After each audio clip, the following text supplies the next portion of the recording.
क्या आपने कभी सोचा है कि क्यों कुछ लोग जिस रफ्तार के साथ बिजनेस में आते हैं उसी रफ्तार के साथ बिजनेस को छोड़ के चले जाते हैं। वो जब बिजनेस में आते हैं तो बड़े मोटिवेटेड होते हैं, एक्साइटेड होते हैं, जोश से भरे हुए होते हैं, अपने जिंदगी भर का सपना पूरा करने के लिए आते हैं, लेकिन उसके बाद भी उनका जोश ठंडा पड़ जाता है, एक्साइटमेंट खत्म हो जाता है और धीरे धीरे बिजनेस से गायब हो जाते हैं। और ये जो बात है ये आपकी टीम बिल्डिंग प्रोसेस के लिए सबसे ज्यादा घातक है। इसलिए आपको सीखना पड़ेगा कि ऐसा क्यों होता है और इसका सॉल्यूशन क्या है। जी हां दोस्तों, जितना सीरियस आप लोगों को जोड़ने में है, आपको उससे 4 गुना सीरियस लोगों को अपने बिजनेस में टिकाए रखने के लिए और लोगों को एक आम व्यक्ति से एक लीडर बनाने में देना चाहिए, तभी आप एक बहुत बड़े नेटवर्कर बन सकते हैं। And this topic is very very crucial, very very important. तो मैं आज आपको इस टॉपिक के ऊपर डिटेल में वीडियो देना चाहता हूं कि ऐसा क्यों होता है और इसका सॉल्यूशन क्या है। लेकिन सबसे पहले, अभी तक आपने इस चैनल को अगर सब्सक्राइब नहीं किया है तो पहले इसे सब्सक्राइब कर लीजिए और अधूरा काम मत कीजिए, सिर्फ सब्सक्राइब मत कीजिए, साथ में बेल आइकन भी दबाइए जिससे कि अगले वीडियो की नोटिफिकेशन आपको सबसे पहले मिले। हाय फ्रेंड्स, मैं Chetan Chavda, motivational speaker and business coach. आज हम बात करेंगे लोग नेटवर्क मार्केटिंग बिजनेस को छोड़ के क्यों चले जाते हैं, या फिर आपकी टीम में लोग काम क्यों नहीं करते। देखिए, दोनों ही बातें अलग है। कुछ लोग यानी कि ज्यादातर लोग शुरुआत में बिजनेस को छोड़ देते हैं या फिर काम नहीं करते, और कुछ लोग एक लेवल के बाद बिजनेस को छोड़ देते हैं, या तो वो दूसरी कंपनी में चले जाते हैं या फिर काम करना छोड़ देते हैं। तो दोनों ही प्रॉब्लम अलग है।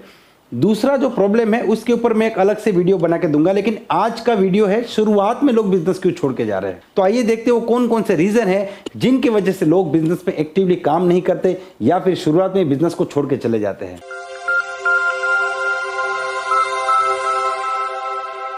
सबसे पहला रीजन है झूठ बोल के ज्वाइन कराना या फिर ओवर कमिटमेंट से ज्वाइन कराना। अगर किसी भी व्यक्ति को झूठ बोल के ज्वाइन कराया जा रहा है या फिर ओवर कमिटमेंट देके कि देखिए मैं काम करूंगा, आपको कुछ नहीं करना है, आप एक बार जुड़ जाइए, मैं सब कुछ देख लूंगा, आपके साथ बंदे भी मैं जोड़ दूंगा।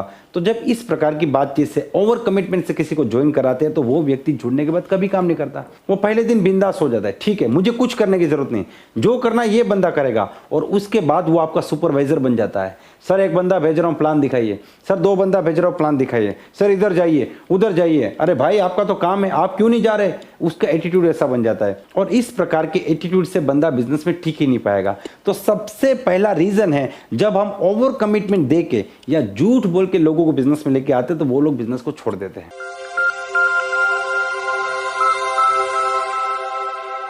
दूसरा रीजन है सिर्फ प्रोडक्ट को हाईलाइट करके प्लान दिखाना। देखिए, जब आप प्रोडक्ट को हाईलाइट करके प्लान दिखाते हैं आपको यूजर मिलते हैं, और यूजर कभी भी बिजनेस में इंटरेस्टेड नहीं होते। यहां पे मैं आपको एक सवाल पूछना चाहूंगा। मान लीजिए आपने 100 लोगों को बिजनेस अपॉर्चुनिटी हाईलाइट करके प्लान दिखाया और 40 लोगों ने आपके बिजनेस को ज्वाइन किया। अब आपने 100 लोगों को प्रोडक्ट दिखा के बिजनेस में ज्वाइन कराया और 40 लोग आपके साथ बिजनेस में जुड़े, तो व्हाट इज द डिफरेंस। आप 100 लोगों को बिजनेस दिखा के प्लान दिखाते हैं तब भी 40 लोग जुड़ते हैं, और 100 लोगों को प्रोडक्ट दिखा के प्लान दिखाते हैं तब भी 40 लोग जुड़ते हैं। तो फर्क क्या है?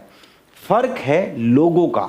जी हाँ दोस्तों, ये 40 लोग जिनको आपने बिजनेस दिखा के प्लान में लेके आए, ये बिजनेस करने वाले 40 लोग आपके साथ जुड़ेंगे। और जब आप 100 लोगों को प्रोडक्ट दिखा के प्लान दिखाते हैं तो प्रोडक्ट को यूज करने वाले यानी कि यूजर आपके साथ जुड़ते हैं। जब 40 लोग ऐसे आपके साथ जुड़े जिनको बिजनेस करना है, जिनको पैसा कमाना है, जिनको आगे बढ़ना है, तो जुड़ने के बाद आपको बोलेंगे चलिए सर मीटिंग करते हैं, कॉन्टेक्ट मिलाता हूं, प्लान दिखाते हैं, होम मीटिंग करते हैं, मेरा बिजनेस कब बढ़ेगा, मुझे इनकम कब आएगा, मैं लीडर कब बनूंगा। तो ये 40 लोग उस टाइप के जिनको बिजनेस करना है, और ये 40 लोग जुड़ने के बाद आपको बोलेंगे सर ये प्रोडक्ट कब आएगा, वो प्रोडक्ट कब आएगा, प्रोडक्ट मुझे कब मिलेगा, प्रोडक्ट का क्वालिटी क्या है, प्रोडक्ट सस्ता है, प्रोडक्ट महंगा है, ये प्रोडक्ट के बारे में ही बात करेंगे। अब जो प्रोडक्ट दिखा के जिनको लेके आए हैं, जो प्रोडक्ट यूज करने आए हैं, आप फिर उनको बोलते हैं बिजनेस करो, आप बिजनेस करो, आप बिजनेस करो।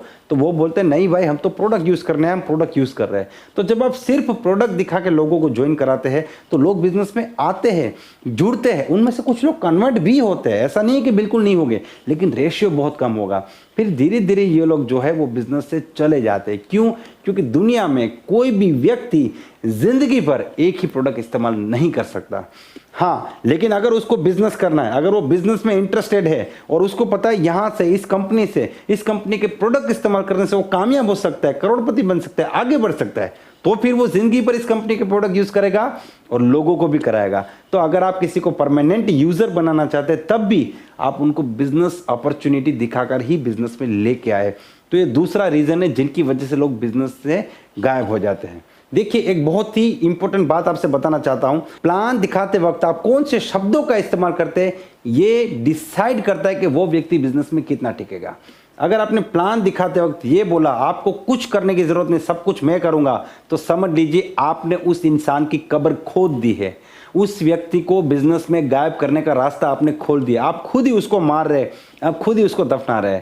तो प्लान दिखाते वक्त कौन से शब्दों का इस्तेमाल करना ये बहुत ज्यादा जरूरी है। अब ये दो बहुत ही बेसिक रीजन है, लेकिन तीसरा सबसे मेन रीजन है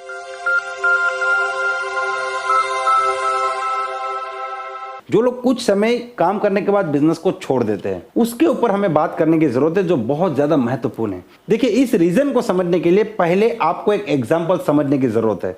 मान लीजिए कि आप एक क्रिकेट मैच देख रहे हैं और ये मैच है इंडिया और पाकिस्तान के बीच का, ठीक है, और ये किसी ट्रॉफी का फाइनल मैच है, मतलब बहुत ही इंपॉर्टेंट मैच है और आखिरी 6 गेंदें हैं और भारत को जीतने के लिए 6 गेंदों में 6 रन की जरूरत है और 9 विकेट्स डाउन। मींस अगली गेंद पे अगर विकेट गई तो पाकिस्तान पूरा का पूरा ट्रॉफी जीत जाएगा और अगर 6 लग गई तो इंडिया जीत जाएगा। कुछ भी हो सकता है। तो आपकी सिचुएशन क्या होगी? आप मैच को कैसे देखेंगे? आपकी दिलों की धड़कन तेज हो चुकी होगी, आपका ब्लड प्रेशर हाई हो चुका होगा। क्या होगा, क्या होगा, इंडिया जीतेगा, पाकिस्तान जीतेगा, क्या होगा? एकदम आपका दिमाग एकदम शार्प हो चुका होगा। आपकी मानसिक स्थिति क्या होगी सोचिए। और उतने में आपने देखा पाकिस्तान का बॉलर एकदम तेज रफ्तार से आके पहली गेंद डालता है और पहली गेंद हवा में, आपको लगा कि कप हाथ से गया, ट्रॉफी हाथ से गई, लेकिन कैच छूट गया और 2 रन मिल गए। अब 5 गेंदों में 4 रन करने हैं, दूसरी गेंद डॉट बॉल, अब 4 गेंदों में 4 रन। थर्ड बॉल पे एलबीडब्ल्यू की अपील हो गई और पाकिस्तान के सारे खिलाड़ी इकट्ठा होकर सेलिब्रेट करने लगे। उनको लोग आउट है, लेकिन अंपायर ने बोला आउट नहीं है, नॉट आउट है। तो आप सोचिए आपकी दिलों की धड़कन वहां पे रुक गई होगी। अब 3 गेंदों में 4 रन करने। चौथी बॉल पे जो खिलाड़ी था उसने 6 मार दिया और इंडिया जीत गया। तो अब आप कितने खुश हो गए। अब सोचिए यही मैच आप रात को 10 बजे फिर से इसका हाईलाइट देख रहे हैं। अब वही मोमेंट फिर से आया, 6 गेंदों में 6 रन, 9 विकेट्स डाउन। लेकिन क्या अब आपका ब्लड प्रेशर हाई हुआ? क्या अब आपकी दिलों की धड़कन तेज हुई? नहीं हुई। आपने देखा गेंद हवा में गई, लेकिन आपको पता ये कैच ड्रॉप होने वाला, आपको कोई फर्क नहीं पड़ेगा, आपके चेहरे पे स्माइल होगी। आपने देखा एलबीडब्ल्यू की अपील हुई, लेकिन आपको कोई फर्क नहीं पड़ेगा, आप एकदम शांत है, आप आराम से बैठे हैं, क्योंकि आपको पता है कि ये एलबीडब्ल्यू नॉट आउट है और आपको ये भी पता है अगली गेंद पे इंडिया जीतने वाला है। ये सब कुछ मतलब जो मेंटल पोजीशन पहले थी और अभी की है। पहले की सिचुएशन में क्या था? टेंशन, क्यूरियोसिटी, बीपी हाई, क्या होगा, इंडिया जीतेगा, पाकिस्तान जीतेगा, एकदम ब्लड प्रेशर हाई, दिलों की धड़कनें तेज, और अभी एकदम शांत। क्यों? फर्क क्या है? यहां पे आपको पता नहीं था क्या होने वाला है और यहां पे आपको पता था क्या होने वाला है। यहां पे ये पूरी गेम है, इसको आपको समझने की जरूरत है। जब भी कोई नया व्यक्ति मार्केट में जाता है, फील्ड में जाता है, उसको ये नहीं पता कि मुझे लोग ना भी बोलेंगे, उसको ये नहीं पता कि लोग नेटवर्क मार्केटिंग से नेगेटिव भी है, उसे ये नहीं पता कि लोग मुझे डराएंगे, धमकाएंगे, भड़काएंगे, उसे कुछ भी नहीं पता। वो एकदम भोला भाला आदमी है, उसको लगता है इससे बात करूंगा ये जुड़ जाएगा, उससे बात करूंगा वो जुड़ जाएगा, इससे बात करूंगा ये जुड़ जाएगा। और होता क्या है कि जब वो पहले 5 या 6 लोगों से बात करता है तो वो 5 या 6 लोग उसे इतना भड़का देते हैं, इतना डरा देते हैं कि ये व्यक्ति अपना सपना भूल जाता है, बिजनेस भूल जाता है, सब कुछ भूल जाता है और चुपचाप बैठ जाता है। उसको लगता है इस बिजनेस में कभी कामयाबी नहीं मिलेगी। तो ये सबसे बड़ा रीजन है। तो इसका सॉल्यूशन क्या है? इसका सॉल्यूशन है कि जब आपका डाउनलाइन जो नया नया बंदा होता है वो फील्ड में जाए तो उसके साथ एक अपलाइन हो, यानी कि वो अकेला काम ना करे, वो अपने लिस्ट पे पहले 20 लोगों को जब कॉलिंग करे तो वो कॉलिंग उसके अपलाइन के साथ बैठ के हो और उससे पहले उसकी एक प्रैक्टिस हो।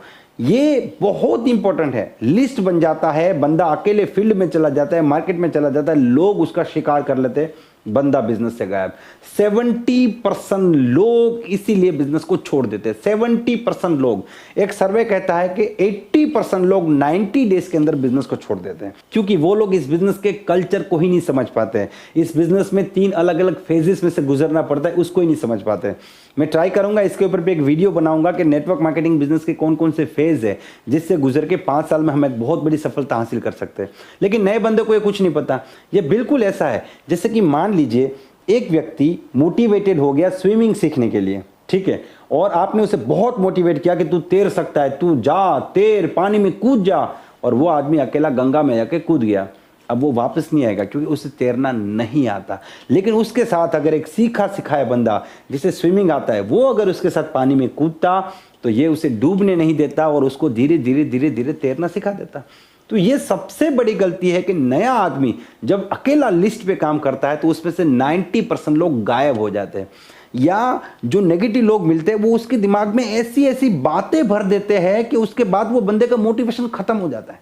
आपके साथ ऐसा कई बार हुआ है, जब आप किसी व्यक्ति को प्लान दिखाते हो, बड़ा एक्साइटेड होता है, मोटिवेटेड होता है, और वो ज्वाइन करता है, और ज्वाइन करने के बाद भी एक्साइटेड है, लेकिन 2 दिन 3 दिन 5 दिन बाद वही बंदा फोन नहीं उठाता।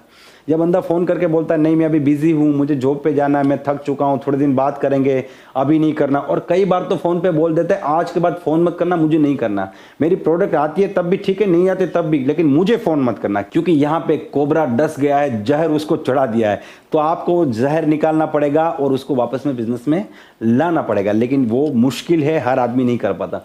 इसीलिए आप अपनी टीम में एक सिस्टम बनाइए।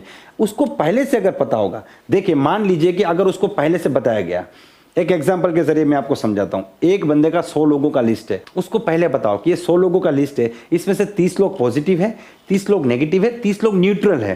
क्योंकि हम जब मार्केट में जाएंगे तो हमें 3 प्रकार के लोग मिलेंगे, पॉजिटिव, नेगेटिव, न्यूट्रल।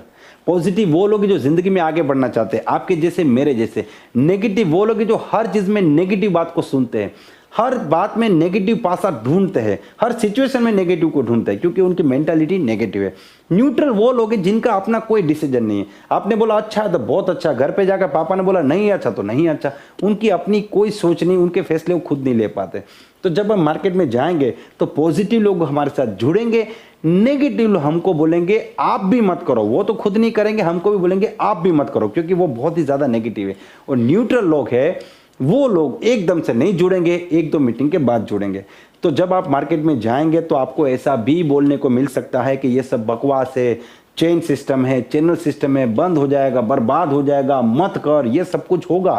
क्योंकि इस बिजनेस में जितने भी लोग कामयाब हुए सबके साथ ये सब कुछ हुआ है। ये सब कुछ हमारे बिजनेस का एक हिस्सा है। अगर हमें नेगेटिव लोग मिलते हैं, it is the part of our business, it is the part of our success. एक व्यक्ति जो नेटवर्क मार्केटिंग में कामयाब हुआ उसको शुरुआत में नेगेटिव लोग मिले, एक व्यक्ति जिसने इस बिजनेस से बहुत बड़ी सफलता हासिल की उसे नेगेटिव लोग मिले। हर एक व्यक्ति जो नेटवर्क मार्केटिंग बिजनेस से कामयाब हुआ उसको नेगेटिव लोग मिले। हर एक व्यक्ति जो आज बहुत बड़ा लीडर है उसको शुरुआत में लोगों ने बोला कि ये नहीं चलेगा, बंद हो जाएगा। हर एक व्यक्ति जो आज लाखों लोगों का आदर्श है, बहुत बड़ा लीडर है, बहुत बड़ी सफलता हासिल की, उसे भी शुरुआत में लोगों ने बोला ये नहीं चलेगा। तो हमारा काम पॉजिटिव को ढूंढना है, नेगेटिव को फेस करना है। ये उसको पहले बताना है कि एक पॉजिटिव को ढूंढने के लिए 2 से 3 नेगेटिव मिलेंगे। वो तुम्हें बोलेंगे कि मत करो, बंद हो जाएगा, स्कीम में फंस गए, जाल में फंस गए, तुम भी ये कर रहे हो। लेकिन तुम समझ लो कि अगर तुम्हें नेगेटिव लोग मिलते तो तुम बिल्कुल सही रास्ते पे हो, क्योंकि यही रास्ता कामयाबी की तरफ जाता है, यही रास्ता बहुत बड़ी सफलता की तरफ जाता है। जितने भी लोग इस रास्ते पे गए वो कामयाब हो चुके हैं। तो अब क्या होगा, अब आपका डाउनलाइन जब किसी को फोन करके बोलता है कि मेरे पास एक अपॉर्चुनिटी है, और अगला बंदा बोलता है कि कहीं ये स्कीम तो नहीं है, तो इसके चेहरे पे टेंशन नहीं होगा, इसका बीपी हाई नहीं होगा, इसके चेहरे पे स्माइल होगी। हाँ, मेरी अपलाइन ने बोला था तेरे जैसे 2 मिलेंगे तभी एक पॉजिटिव मिलेगा, ऐसे 2 मिलेंगे तो मेरा काम हो जाएगा, क्योंकि एक पॉजिटिव मिलेगा। ये अपलाइन का रोल है। अपलाइन जब पहले बताएगा कि गेंद हवा में जाएगी लेकिन कैच गिर जाएगा, एलबीडब्ल्यू की अपील होगी लेकिन बंदा नॉट आउट है, और फाइनली इंडिया जीत जाएगा। बिल्कुल उसी तरीके से नेगेटिव लोग मिलेंगे, कोई बात नहीं, चैलेंज करेंगे, कोई बात नहीं, लेकिन फाइनली हम कामयाब हो जाएंगे। तो जब आपका डाउनलाइन फील्ड में जाएगा तो उसके लिए सारी चीजें हाईलाइट होगी, पहली बार नहीं होगा। ये बहुत बड़ा सीक्रेट है। जो लोग इस तरीके से काम करते हैं उनकी टीम में कभी ये समस्या नहीं आती। अब ये शुरू कहां से होगा, देखिए बहुत बहुत महत्वपूर्ण बात अभी आपको बताने जा रहा हूं। जब भी आप किसी व्यक्ति को ज्वाइन कराते हैं तो ज्वाइनिंग कराते वक्त आपको क्या बोलना है, ज्वाइनिंग कराते वक्त उनको बोलना है देखिए सर, हमारे साथ 2 प्रकार के लोग जुड़ते हैं। एक जो सिर्फ और सिर्फ प्रोडक्ट में इंटरेस्टेड है, उनको बिजनेस करने में कोई इंटरेस्ट नहीं है, वो सिर्फ प्रोडक्ट के लिए बिजनेस में आते हैं और हम उनको प्रोडक्ट देते हैं, हम उनको बिजनेस के लिए कभी डिस्टर्ब नहीं करते। ये है कैटेगरी ए। दूसरा है कि जो लोग प्रोडक्ट भी यूज करना चाहते हैं, साथ में बहुत बड़ा बिजनेस भी करना चाहते हैं, क्योंकि नेटवर्क मार्केटिंग एक बहुत बड़ी अपॉर्चुनिटी है। ये कैटेगरी है बी, जो यहाँ पे आते हैं, प्रोडक्ट को इस्तेमाल करते हैं और बहुत बड़ा बिजनेस करते हैं और बहुत बड़ी सफलता हासिल करते हैं। तो सर आप मुझे बताइए, आप कौन सी कैटेगरी में, ए कैटेगरी में है या बी कैटेगरी में? 99.999% बंदा कहेगा मैं बी कैटेगरी, मुझे बिजनेस भी करना है। तब आप उनको समझाइए कि सर अगर आपको बिजनेस करना है तो बिजनेस के लिए हमें एक बार बैठना पड़ेगा, बैठ के बातचीत करनी पड़ेगी। और इस बातचीत में आप उनको लॉ ऑफ एवरेज समझाइए, मार्केट मेंटालिटी समझाइए, मार्केट बिहेवियर समझाइए, और उनको पहले से बताइए कि ये जो 100 लोगों का लिस्ट बनेगा उसमें से हमें अपने जैसे 20 या 30 बंदे चाहिए, लेकिन इन 20-30 बंदों को ढूंढने के लिए हमें 70 नेगेटिव लोगों को मिलना पड़ेगा। उनको मेंटली प्रिपेयर कीजिए। लेकिन कुछ लोग बहुत बड़ी बेवकूफ़ी करते हैं, बोलते हैं ये 100 लोग हैं, सबको ज्वाइन कराएंगे, हर बंदे को ज्वाइन कराएंगे, हर बंदा जुड़ेगा। और ये आपकी सबसे बड़ी गलती है, और इस गलती की वजह से ही लोग आपके बिजनेस को छोड़ के जा रहे हैं। दोस्तों मुझे पूरी उम्मीद है ये चीज़ें आपके काम लगेगी और आपकी गलती को रोकेगी, और टीम बिल्डिंग प्रोसेस में आप आगे बढ़ेंगे और बहुत बड़ी टीम बनाएंगे। अगर ये वीडियो आपको पसंद आया है तो इसे लाइक कर दीजिए, चैनल को सब्सक्राइब कर दीजिए, और ये वीडियो उन लोगों को ज़रूर भेजिए जिनको इनकी ज़रूरत है। Wish you all the best and be the best.